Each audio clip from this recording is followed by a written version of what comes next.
사업을 잘하려면 무엇을 이해해야 하는지 4가지만 이야기해 볼까 합니다. 첫 번째, 최근 중소기업 대표님들과 미팅하면서 느낀 점인데 이게 예전부터 계속 느껴왔던 거라 한번 다뤄볼까 합니다. 엄청난 재능을 가지고 태어난 사람들이 있습니다. 만화 속에 나오는 야구 영웅 같은 오타니, 나와 같은 시대에 살고 있어 감사한 메시와 호날두, 르네상스 예술 천재 레오나르도 다빈치, 미켈란젤로, 노력하는 천재 사업가 일론 머스크.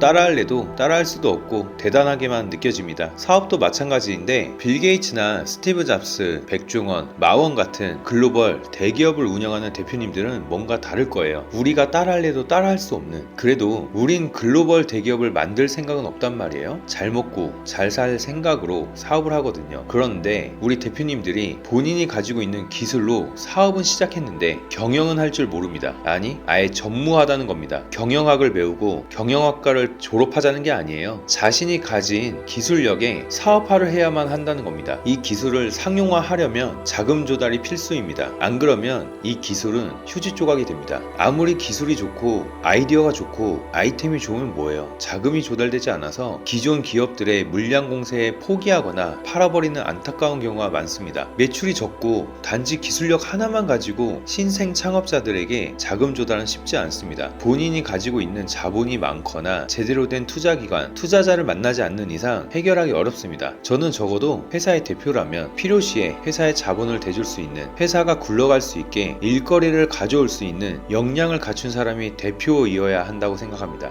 회사를 운영할 수 있을 최소한의 자본, 그리고 기업 규모에 적당한 부채, 정부 지원 사업을 통한 무상지원금과 바우처, 적격 투자 기간을 통한 투자, 이것들만큼은 제대로 숙지해야 한다고 생각합니다. 1등만 하란 법은 없습니다. 골프 천재 타이거 우즈만 골프 치란 법이 있나요? 우리 동네에 가면 자칭 호날두, 메시는 매우 많습니다. 충분히 잘 먹고 잘 살 만큼 사업하면 됩니다. 앞서 말한 인물들처럼 재능이 있으면 정말 좋겠지만 사업은 재능의 영역이 아닙니다. 재능은 충분한 노력, 집중한 시간, 열심히 움직인 맨주먹이면 충분히 커버 가능하다고 봅니다. 사업의 본질을 이해하셔야만 합니다. 이것이 이해가 되는지에 따른 이해력 부분입니다.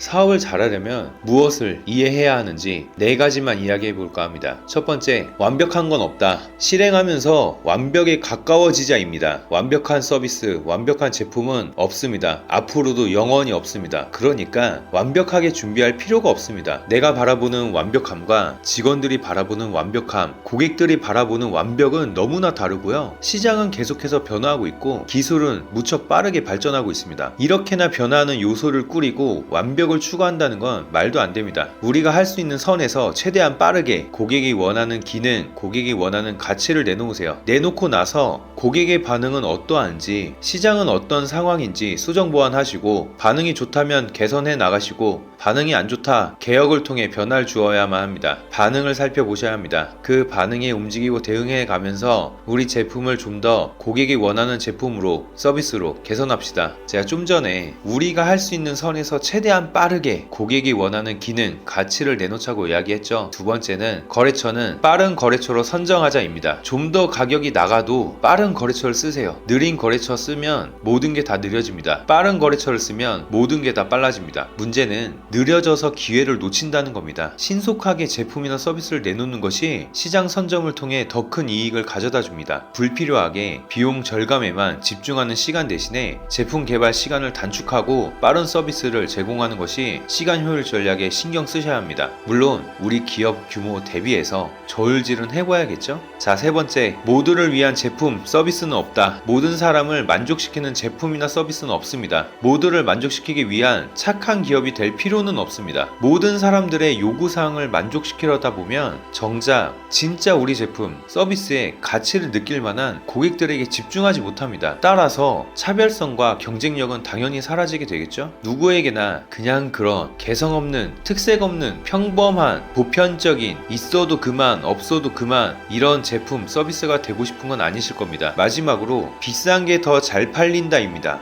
난 싼 게 더 좋은데? 할 수 있겠는데 싼 건 그만큼 가치가 떨어집니다. 물론 가성비가 좋은 것들은 있을 수 있겠지만 비싼 데에는 이유가 있는 겁니다. 가치 없이 싼 것은 고객들에게 외면받습니다. 왜 이렇게 싼 거지? 도대체 원가는 얼마인 거야? 남는 건 있나? 하자 있는 거 아니야? 뭔가 문제가 있으니까 싸겠지? 저는 우리 기업이 이렇게 싼 취급 받고 싶지 않습니다. 고객들은 단순히 저렴한 제품, 서비스를 원하는 것이 아니라 가격 대비 높은 만족감, 나만 가질 수 있는 감성, 불편함을 해소시켜 줄 수 있는 정도의 가격, 편안함을 주는 정도의 가격을 원합니다. 소비자는 합리적입니다. 비싸지만 돈을 낼 만한 이유, 명분이 있어야만 합니다. 이걸 이해하지 못한다면 우리는 단순히 가격 경쟁이나 하고 있을 것이고, 가격 경쟁에서 저는 살아남을 자신은 없습니다. 그리고 저뿐만 아니라 웬만한 중소기업은 이겨내지 못할 겁니다. 결과적으로 싼 제품보다 가치 있는 제품과 서비스에 중점을 두고요. 브랜드 스토리, 품질, 가치 등으로 고객이 기꺼이 돈을 지불할 이유가 명확해지도록 만드는 것이 중요합니다. 이렇게 네 가지를 한번 이야기해 보았는데 어려운 내용들은 아닐 거라 생각합니다. 이해만 하고 우리 사업에 어떻게 적용해야 할지 충분히 고민하고 행동하시면 분명 좋은 성과를 이루실 겁니다. 개츠비는 대표님들을 응원합니다. 구독과 좋아요는 큰 힘이 됩니다. 감사합니다.